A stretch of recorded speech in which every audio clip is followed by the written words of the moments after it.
اور حواریوں نے جو دعوت پھیلائی آج ساری دنیا میں کہاں پہنچ چکی ہے عیسائیت, تو روک تو نہیں سکتے تھے. تو انہوں نے کیا کیا, انہوں نے سینٹ پال کو عیسائی بنا کر عیسائیوں میں شامل کیا, اور اس نے پھر فائن ٹیوننگ شروع کی ہے عیسائیت کی, اور اسے کچھ سے کچھ بنا دیا. اس کا اصل جو ہے نا وہ ڈنک جو ان کے مفاد پر پڑتا تھا اس کو ہٹا دیا, اور خود اس کو یعنی ایک بہت بڑا شرک کا جو ہے وہ ذریعہ بنا دیا ہے. یہ کام ساتھ شامل ہو کے کیا گیا ہے.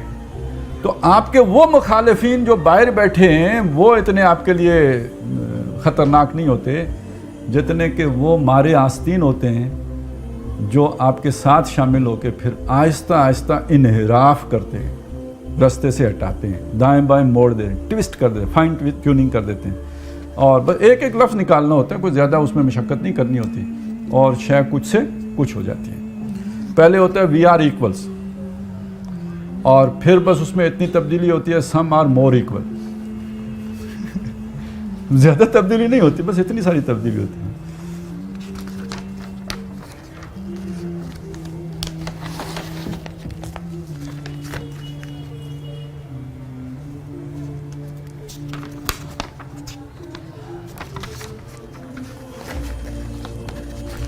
اب یہ ساری بات جب ہو گئی تو تیسرا مشیر, یعنی یہ ابھی تک پہلا مشیر اور دوسرا مشیر ان کی بات ہو. دوسرے مشیر نے صرف ایک سوال پوچھا تھا, یہ جو فتنہ ہے یہ اس کی کوئی تمہیں خبر ہے, تو اس پر اس نے پہلے مشیر نے پوری تقریر کر دی.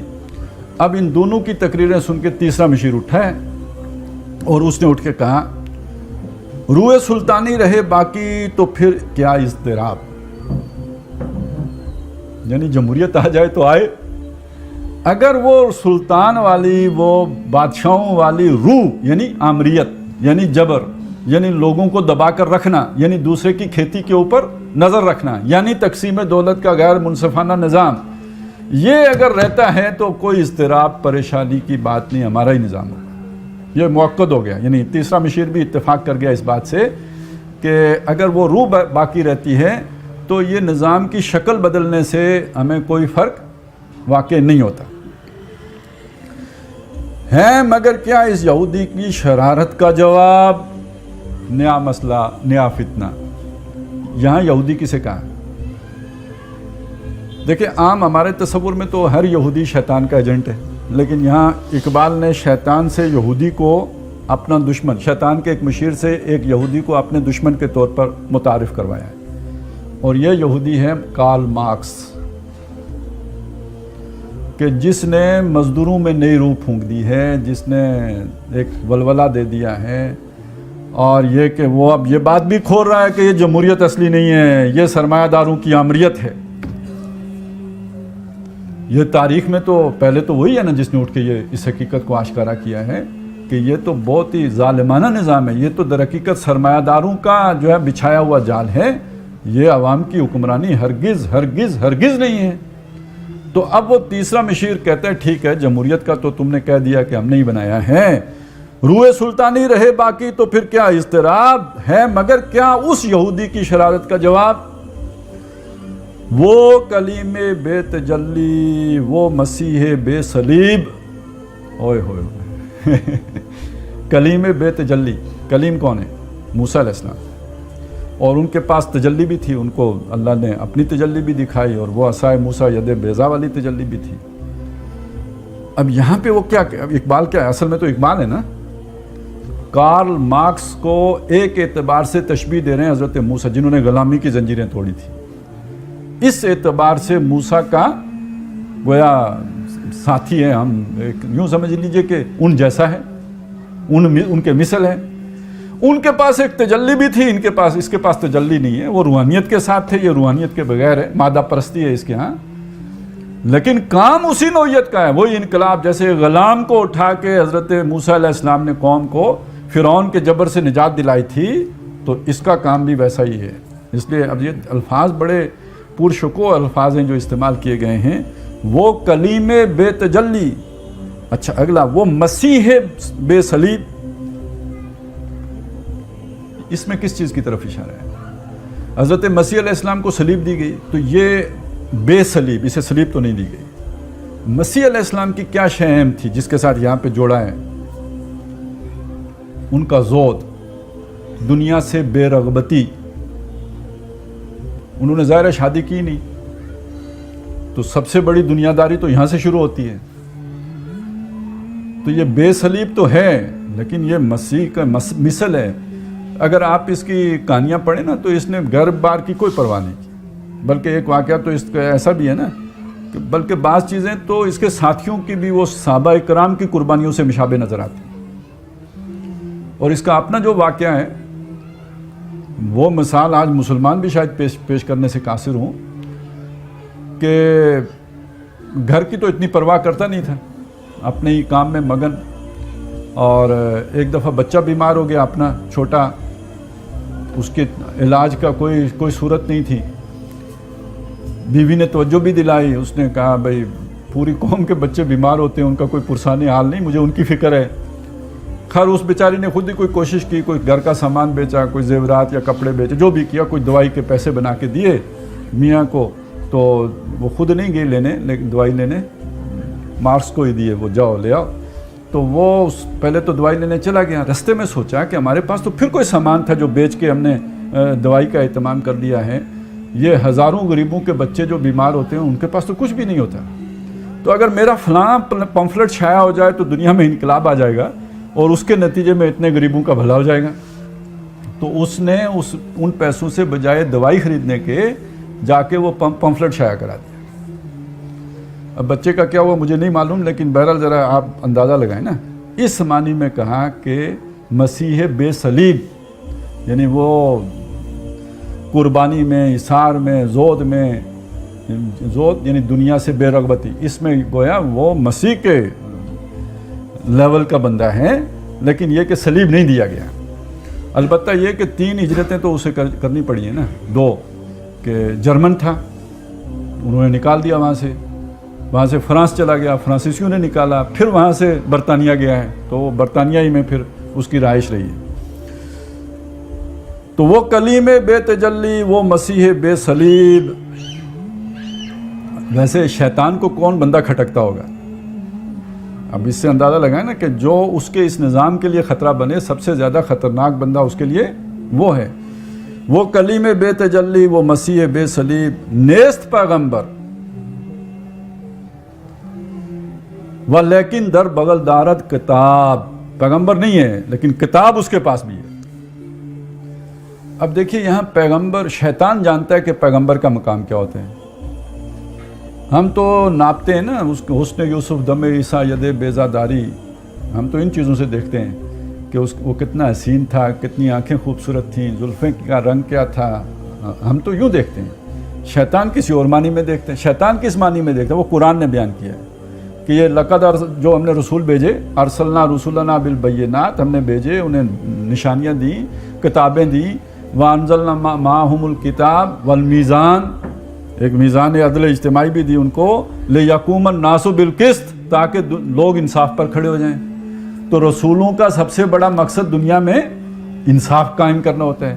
شیطان کا مقصد انصاف کو ختم کر کے ظلم قائم رکھنا ہوتا ہے. تو شیطان کے اعتبار سے سب سے زیادہ خطرناک لوگ تو نبی ہیں، پیغمبر ہیں. یہ جو شخص آیا ہے جس کا نام مارکس ہے، نیست پیغمبر تو نہیں ہے. ولیکن در بغل دارد کتاب، اس کی بغل میں ایک کتاب موجود ہے. کتاب آ کے بھونچال لاتی ہے. کتاب لوگوں کے ذہن بدلتی ہے، کتاب لوگوں کی سوچ بدلتی ہے. اچھا ایک کتاب آپ اسکول میں پڑھتے ہیں، یہ پتہ ہے کون سی کتاب پڑھتے ہیں؟ نہیں پتا. میں بتاؤں، یہ وہ کتاب پڑھتے ہیں جو دشمن کے بچوں کو پڑھائی جاتی ہے. سمجھ آئی؟ کیوں پڑھائی جاتی ہے؟ تاکہ ان کا شعور سلب کیا جائے، شعور دیا جائے نا، کبھی ہمارے مقابلے میں کھڑے نہ ہو جائیں. یہ اس لیے دیا ہے. پیغمبر جو کتاب لے کے آتا ہے وہ ہدی للناس بینات من الہدی، وہ شعور دیتی ہے جو شیطان توبہ کرتا ہے. الحذر، آئین پیغمبر سے 100 بار الحذر، اس سے وہ سخت ڈرتا ہے، سخت بھاگتا ہے. تو یہ شخص بھی کتاب لے کے آ گیا ہے. یہ وہ والی کتاب نہیں ہے جو دشمن، یہ وہ کتاب ہے جو انقلاب لاتی ہے. یہ والی کتاب لے کے آ گیا ہے, در بغل دارت کتاب. کیا بتاؤں کیا ہے کافر کی نگاہ پردہ سوز, مشرق و مغرب کی قوموں کے لیے روز حساب. پردہ سوز, وہ جو آپ نے پردہ ڈالا ہوا ہے لوگوں کی نگاہوں کے آگے, وہ اس کو آشکارا مطلب ہٹا دیتا ہے, جلا دیتا ہے, اور اس کے نتیجے میں حق و باطل کو واضح, وہی فرقان کا کام کرتا ہے. اور اس سے پھر جو لوگ موٹیویشن ان کے اندر پیدا ہوتی ہے, انسپائرڈ ہوتے ہیں, جو مزدور اٹھ کھڑے ہوتے ہیں, انہیں اپنے حقوق کا احساس ہوتا ہے, وہ گریبان پکڑتے ہیں اپنے مالکوں کا, کاش کوئی اس کی سوئی ہوئی دم ہلا دے. وہ جو فیض نے کہا تھا, تو وہ کوئی دم جب اس کی ہل جاتی ہے وہ کتاب پڑھ کے, تو وہ پھر اپنے آقاؤں کا جو ہے وہ کچھ عمر نکالنے کے لیے اٹھ کھڑے ہوتے ہیں. تو گویا وہ تو اکاؤنٹیبلٹی, تقدس ختم. وہ جو ایک حالہ بنایا ہوتا تھا وہ اڑ گیا, اور اب لوگ حساب مانگنے آ گئے, محاسبہ کرنے آ گئے. اچھا, ان لوگوں کو محاسبے کو یہ تو بدتمیزی کے درجے میں رکھتے نا, وہ تو توبہ محاسبہ, اور ہمارا اللہ کر سکتا ہے, اس سے نیچے کوئی نہیں کر سکتا. تو یہ شے جو ہے وہ بڑی, یعنی یہ تو اب خطرے میں آ گئے, محاسبے کا دور آ گیا. تو یہ جو ہے وہ یہ فساد کس نے پیدا کر دیا جی؟ یہ مزدوروں کو حقوق کا تصور کس نے دے دیا؟ یہ غریبوں کو جو ہے جگانے کا کام کون کر رہا ہے؟ یہ کون گستاخ ہے کہ جس نے ہمارے جو اقلیم کے اندر یہ بغاوت پیدا کر دی ہے؟ یہ وہ جو کلیم بے تجلی اور مسیح بے صلیب اور نیست پیغمبر ولیکن در بغل دارت کتاب, اس نے آ کے یہ بھونچال پیدا کر دیا ہے. اس سے بڑھ کر اور کیا ہوگا؟ طبیعت کا فساد. اب دیکھیں نا, ہم نے تزکیہ کر کے طبیعت رواں کر دی تھی, اب اس بدبخت نے آ کے طبیعتوں کے اندر بگاڑ پیدا کر دیا ہے, اور لوگوں کو فساد پر آمادہ کر دیا ہے, لڑائی بھڑائی پر اٹھا دیا ہے. توڑ دی بندوں نے آقاؤں کے خیموں کی تناب. یہ انتہا درجے کی گستاخی ہے کہ ایک آپ جگہ پہ قیام کیے ہوئے ہیں, وہاں پہ عام لوگوں کے بھی خیمے ہیں, بادشاہ سلامت کا خیمہ بھی لگا ہوا ہے. تو ویسے تو وہ ریڈ زون ہے نا, اس تو ایریے سے گزرنا آپ کے لیے جائز نہیں ہے. نہ صرف وہاں آپ پہنچ گئے, بلکہ ان کا خیمہ جن رسیوں سے کھونٹوں کے ساتھ بندھا ہوا تھا, وہ تنابیں آپ نے, وہ رسیاں آپ نے کاٹ دیں. یعنی خیمہ بادشاہ سلامت کے اوپر, خاویۃ علی عروشہا, وہ ان کے اوپر گر پڑا. کتنی بڑی توہین ہو گئی.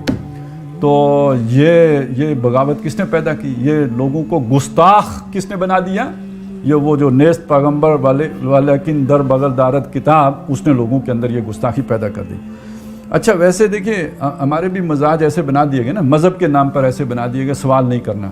وَلَا تَسْأَلْنِي عَنْ شَيْءٍ حَتَّى أُحْدِثَ لَكَ مِنْهُ ذِكْرًا. اس لیے کہ خضر نے موسیٰ سے کہا تھا کہ سوال نہ کرنا, تو تم بھی کسی سے سوال نہ کرنا.